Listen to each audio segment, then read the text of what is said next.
నమస్కారం అండి. నా పేరు ఈశ్వరి. నేను 15 సంవత్సరాలకే మా అమ్మ వాళ్ళు ఆర్థిక పరిస్థితి బాగోక నాకు పెళ్లి చేశారు. ఇప్పుడు 21 సంవత్సరం నాకు. నా భర్త మొదట్లో బాగానే చూసేవారు.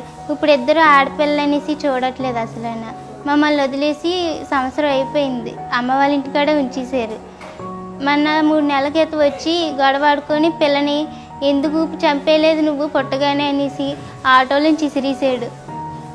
రెండో పాపకి 3వ సంవత్సరం అండి. చిన్న పాపని విసిరేసాడు. పెద్ద పాపకి 6వ సంవత్సరం. ఆ పిల్లల్ని ఎప్పుడు కూడా నా శనిగొట్టోళ్ళు అని ఆడపిల్లల్ని ఎప్పుడు కూడా దగ్గర తీసుకునేవారు కాదు. కనీసం అత్తమామలు కూడా ఎప్పుడు వీళ్ళు ఉన్నారా లేదనుకో ఫోన్ కూడా చేసేవారు కాదండి. ఏ రోజును ఎప్పుడు కూడా మమ్మల్ని చూసేవారు కాదు. అలాంటి సమయంలోని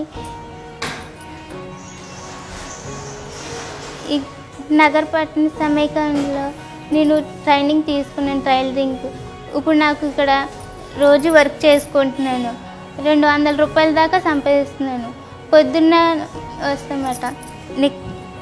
స్కూల్ యూనిఫామ్స్, షర్ట్స్, బ్యాగులు అన్నీ కూడా మేము కుడతామండి. ఇప్పుడు నెలకు 6,000 దాకా సంపాదిస్తున్నాను.